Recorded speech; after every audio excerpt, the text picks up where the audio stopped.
नमस्कार दोस्तों, income tax act में नया बदलाव किया गया है और annual information statement tax payer के लिए उपलब्ध कराई गई है ताकि टैक्स पेयर अपनी income tax return timely and correctly file कर पाएँ, जिसके बारे में कि हम इस न्यूज़ में डिटेल में डिस्कशन करेंगे।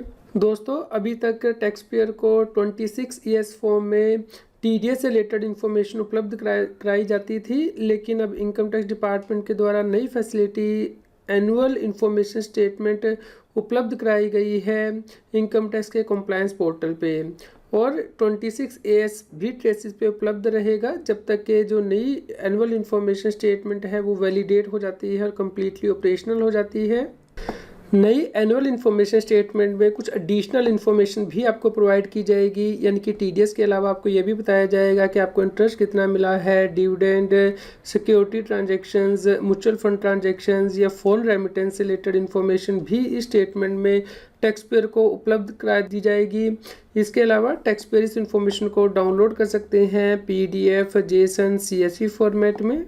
दोस्तों, इस नई फैसिलिटी को चेक करने के लिए आपको इनकम टैक्स के पोर्टल incometax.gov.in पे लॉगिन करना है, सर्विस टैब में जाना है और यहाँ सबसे लास्ट में एनुअल इंफॉर्मेशन स्टेटमेंट यानी कि AIS पे क्लिक करना है, जिसके बाद कि आपको नए पोर्टल पे रीडायरेक्ट कर दिया जाएगा। दोस्तों, यह है इनकम टैक्स का कंप्लायंस पोर्टल जहाँ पे कि आपको रीडायरेक्ट किया गया है। यहाँ पे इंस्ट्रक्शन की टैब है, दूसरी टैब AIS की है और लास्ट वाली एक्टिविटी हिस्ट्री की है। तो आपको सेकंड टैब यानी कि AIS पे क्लिक करना है। उसके बाद फ्रेंड्स, आपके लिए यहाँ पे दो टैब हैं, टैक्स पेयर इन्फॉर्मेशन समरी यानी कि TIS और दूसरी है एनुअल इन्फॉर्मेशन स्टेटमेंट यानी कि AIS। यहाँ पे नीचे देखिए फ्रेंड, डाउनलोड का बटन दिया गया है, आप इसे क्लिक करके इन समरीज को या AIS को डाउनलोड कर सकते हैं। तो जैसे ही आप यहाँ पे डाउनलोड बटन पे प्रेस करते हैं उसके बाद आपके सामने पॉपअप ओपन हो जाता है। यहाँ पे देखिए डाउनलोड का बटन दिया गया है, आप ये इन्फॉर्मेशन PDF फॉर्मेट में डाउनलोड कर सकते हैं। जैसे ही आप इसे ओपन करेंगे आपसे पासवर्ड पूछा जाएगा और पासवर्ड आपका पैन नंबर अपर केस में यानी कि कैपिटल लेटर में डालना है और उसके बाद आपको डेट ऑफ बर्थ डालनी है। मान लीजिए आपका पैन नंबर है 5 टाइम्स A 1 2 3 4 A, तो उसके बाद आपको अपनी डेट ऑफ बर्थ यानी कि 21 जनवरी 1991 मान लीजिए डालनी है। तो आप यहाँ पे पैन नंबर लिखेंगे अपर केस में और उसके बाद डेट ऑफ बर्थ यानी कि 21/01/1991 यानी कि DDMMYYYY फॉर्मेट में आप एंटर करेंगे तो ये PDF फाइल ओपन हो जाएगी। यदि कोई नॉन इंडिविजुअल है जैसे कि कंपनी है, पार्टनरशिप फर्म है, तो उस केस में उसे डेट ऑफ इनकॉर्पोरेशन या फॉर्मेशन डालनी है PDF फाइल में पासवर्ड के तौर पर।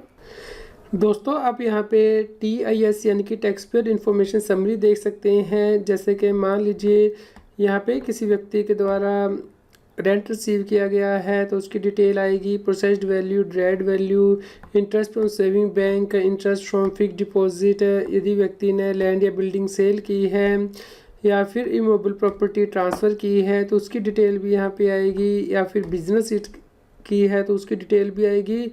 प्रोसेस्ड वैल्यू का मतलब है डी डुप्लीकेशन ऑफ इंफॉर्मेशन को कंसिडर करके, और ड्राइड वैल्यू का मतलब है कि यदि टैक्स पेयर फीडबैक दे देता है, मान लीजिए कोई वैल्यू उससे बिलोंग नहीं करती है तो उसकी फीडबैक दी जा सकती है। उसको प्रोसेस होने के बाद जो वैल्यू आएगी उसे ड्राइव्ड वैल्यू कहा जाएगा।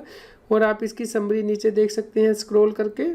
तो जैसे फ्रेंड्स आप यहाँ पे देख सकते हैं कि ये जो ऊपर रेंट रिसीव आ रहा था, इसका मतलब है कि आपने कोई घर जो है वो किराए पे दिया है और जो व्यक्ति है उसने अपने एम्प्लॉयर के पास HRA की डिडक्शन क्लेम की है, तो उसकी वजह से आपका यहाँ पे जो रिपोर्टिंग है वो हो रहा है। या फिर आपका सेविंग बैंक का इंटरेस्ट है तो बैंक ने यहाँ पे रिपोर्टिंग की है। इस प्रकार friends, simplified tax payer information summary यानी कि TIS के अंतर्गत एग्रीगेट वैल्यू आएंगी टैक्स पेयर की पूरे फाइनेंशियल ईयर के लिए। इसमें प्रोसेस्ड वैल्यू भी होंगी और ड्राइव्ड वैल्यू भी होंगी, यानी कि यदि टैक्स पेयर को लगता है कि जो इन्फॉर्मेशन आ रही है वो करेक्ट नहीं है तो उसके अगेंस्ट वो फीडबैक दे सकता है, और उस फीडबैक को प्रोसेस होने के बाद जो वैल्यू होंगी वो ऑटोमेटिकली अपडेट हो जाएंगी रियल टाइम में, जिसे कि ड्राइव्ड वैल्यू कहा जाएगा। और ये जो ड्राइव्ड वैल्यू होगी उसके बेसिस पे आपकी इनकम टैक्स की रिटर्न में डेटा चला जाएगा, यानी कि इनकम टैक्स की रिटर्न प्री फिल हो जाएगी। ये फेज्ड मैनर में इनेबल किया जाएगा इनकम टैक्स के पोर्टल पे। इसी प्रकार दोस्तों आप एनुअल इन्फॉर्मेशन स्टेटमेंट को यहाँ पे डाउनलोड कर सकते हैं और यदि आप यहाँ पे ऑनलाइन व्यू देखना चाहते हैं, फीडबैक प्रोवाइड करना चाहते हैं, तो यहाँ पे एनुअल इन्फॉर्मेशन स्टेटमेंट पे आपको डबल क्लिक करना है।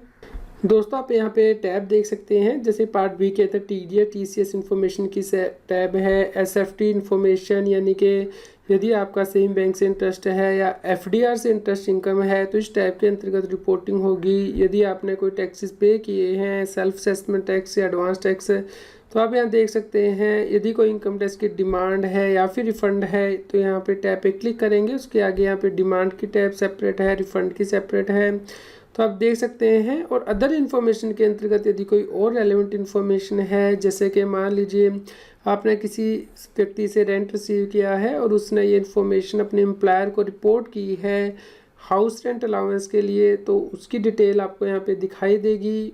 दोस्तों यदि आपको लगता है कि यहाँ पे जो इन्फॉर्मेशन है वो आपसे बिलोंग नहीं करती है या इनकरेक्ट है तो आप फीडबैक दे सकते हैं। जैसे कि मान लीजिए अदर इन्फॉर्मेशन के अंतर्गत जो रेंट रिसीव किया एंट्री सही नहीं आ रही, तो यहाँ पे जो सामने एरो दिया गया है इसे आपको क्लिक करना है। उसके बाद आप यहाँ पे फीडबैक का टाइप चूज कर सकते हैं। Information is correct, income is not taxable, information not fully correct, information related to other PAN or other year, information is duplicate included in other information, information is denied. तो आप यहाँ पे option choose कर सकते हैं और submit कर सकते हैं। यदि किसी टैक्स पेयर को लगता है कि जो इन्फॉर्मेशन दी गई है वो इनकरेक्ट है या किसी और व्यक्ति से बिलोंग करती है या किसी और साल से, तो वो इसके लिए ऑनलाइन फीडबैक सबमिट कर सकता है। फीडबैक आप बल्क में भी सबमिट कर सकते हैं। इसके अलावा AIS यूटिलिटी उपलब्ध कराई गई है ताकि टैक्स पेयर ऑफलाइन मैनर से भी फीडबैक अपलोड कर पाएँ। तो जो रिपोर्टेड वैल्यू है वो फीडबैक के बाद आपको दिखाई देंगी AIS में, यानी कि एनुअल इन्फॉर्मेशन स्टेटमेंट में। यदि आप किसी इन्फॉर्मेशन को मॉडिफाई करेंगे या फिर डिनाई करेंगे तो उस केस में इनकम टैक्स डिपार्टमेंट उस व्यक्ति से कॉन्टैक्ट कर सकता है जिसने कि ये इन्फॉर्मेशन इनकम टैक्स डिपार्टमेंट को प्रोवाइड की है। यहाँ पे आपको ध्यान देना है कि एनुअल इन्फॉर्मेशन स्टेटमेंट में वही इन्फॉर्मेशन प्रोवाइड की गई है जो कि इनकम टैक्स डिपार्टमेंट के पास अवेलेबल है। कुछ ऐसी भी ट्रांजैक्शन हो सकती हैं जो कि AIS में डिस्प्ले ना हो रही हों, इसलिए इनकम टैक्स रिटर्न फाइल करने से पहले आपको सभी रेलेवेंट इन्फॉर्मेशन चेक करनी है और उसके बाद अपनी इनकम टैक्स की रिटर्न फाइल करनी है। इनकम टैक्स डिपार्टमेंट के द्वारा एडवाइजरी जारी की गई है सभी टैक्स पेयर के लिए कि वो अपनी एनुअल इन्फॉर्मेशन स्टेटमेंट में इन्फॉर्मेशन चेक कर लें फाइनेंशियल ईयर 2021 यानी कि असेसमेंट ईयर 21-22 के लिए, और टैक्स पेयर इन्फॉर्मेशन समरी के बेस पे वो अपनी इनकम टैक्स की रिटर्न फाइल करें। यदि उन्होंने income tax return already file कर दी है असेसमेंट ईयर 21-22 के लिए और इन्फॉर्मेशन कंसिडर नहीं की है जो कि AIS में आ रही है, तो उस केस में वो इनकम टैक्स की रिटर्न को रिवाइज कर सकते हैं ताकि करेक्ट इन्फॉर्मेशन रिफ्लेक्ट हो जाए इनकम टैक्स रिटर्न में। यदि किसी टैक्स पेयर को लगता है कि जो इन्फॉर्मेशन 26 AS में आ रही है ट्रेसिस पोर्टल पे और जो इन्फॉर्मेशन कॉम्प्लायंस पोर्टल पे आ रही है AIS में वो वेरी कर रही है, तो उस केस में वो ट्रेसिस पोर्टल पे जो इन्फॉर्मेशन आ रही है उसे ही फाइनल मान सकता है और अपनी इनकम टैक्स की रिटर्न फाइल कर सकता है। दोस्तों जब आप एनुअल इन्फॉर्मेशन स्टेटमेंट को देखेंगे, यहाँ पे ड्रॉप डाउन मेन्यू से नीचे डिटेल में ट्रांजेक्शन्स, तो यहाँ पे देखिए जो स्टेटस है, कुछ ट्रांजेक्शन्स का यहाँ पे एक्टिव आ रहा है, कुछ का इनएक्टिव आ रहा है। तो यहाँ पे इनएक्टिव का क्या मतलब है फ्रेंड्स? इनएक्टिव इन्फॉर्मेशन का मतलब है कि एनुअल इन्फॉर्मेशन स्टेटमेंट में किसी इन्फॉर्मेशन को इनएक्टिव कर दिया जाएगा यदि जिस व्यक्ति ने इन्फॉर्मेशन रिपोर्ट की है, यानी कि रिपोर्टिंग एंटिटी इस इन्फॉर्मेशन को करेक्ट कर देती है बाद में या फिर डिलीट कर देती है इन्फॉर्मेशन को जो कि उसने पहले रिपोर्ट की थी। यहाँ पे आपको ध्यान रखना है कि यदि किसी टैक्स पेयर की इन्फॉर्मेशन 1500 रिकॉर्ड से ज़्यादा हो जाती है तो उस केस में वो ऑनलाइन AIS को नहीं देख पाएगा। उस केस में उसे PDF या JSON फाइल में ये इन्फॉर्मेशन डाउनलोड करनी होगी AIS स्टाइल से। यदि आप किसी इन्फॉर्मेशन को मॉडिफाई कर देंगे AIS में तो उस केस में वो फिगर यहाँ पे आपको ब्रैकेट में दिखाई देगी और इस मॉडिफाइड वैल्यू के बेस पे ही आपकी जो समरी होगी उसमें ड्राइव्ड वैल्यू कैलकुलेट की जाएंगी।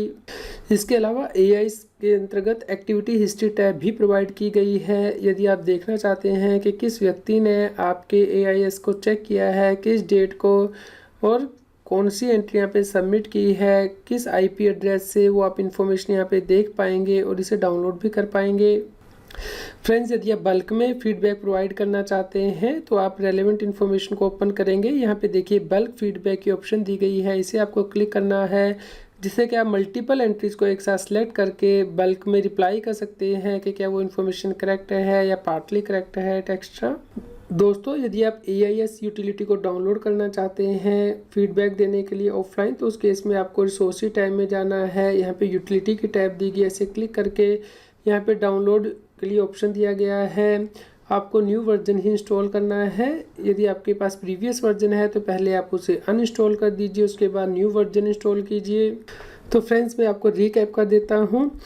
26 AS के आने के बाद अब AISP उपलब्ध हो गया है आपके लिए। आप इसे चेक कर लें इनकम टैक्स रिटर्न फाइल करने से पहले। यदि इसमें कोई इनकरेक्ट इन्फॉर्मेशन है तो उसके लिए आप फीडबैक प्रोवाइड कर दें। यदि डिफरेंस है 26 AS में और AIS में, तो आपको 26 AS को फाइनल मानना है।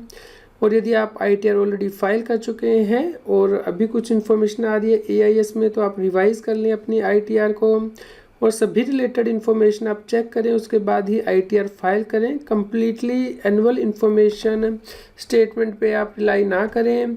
उम्मीद करते हैं दोस्तों आपके लिए यह न्यूज़ यूज़फुल रही होगी। कृपया लाइक कीजिए और शेयर कीजिए ताकि सभी लोगों तक ये जानकारी पहुंच पाए और वो इनकम टैक्स की कंप्लायंस कर पाएँ। आप CA Satbir Singh YouTube channel की मेंबरशिप ज्वाइन कर सकते हैं। इसके लिए वीडियो में नीचे ज्वाइन बटन दिया गया है, जिससे कि आप GST और इनकम टैक्स के लाइव क्वेश्चन पूछ सकते हैं, ईमेल कर सकते हैं।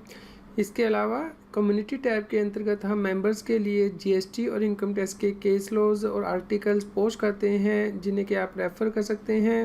रेगुलर GST और टैक्स अपडेट के लिए इस चैनल को सब्सक्राइब करें। फ्रेंड्स, आप TDS, इनकम टैक्स, GST और अकाउंटिंग सॉफ्टवेयर ऑडिट ट्रेल के साथ कंप्लायंस आसानी से कर सकते हैं। इन सॉफ्टवेयर के डेमो देखने के लिए आप हमें मोबाइल नंबर के साथ ईमेल कर दीजिए taxil@gmail.com पर। आप हमें Telegram app CA Satbir Singh Taxil पर ज्वाइन कर सकते हैं, ताकि आप GST और इनकम टैक्स के रेगुलर अपडेट अपने मोबाइल पर ही प्राप्त कर सकें।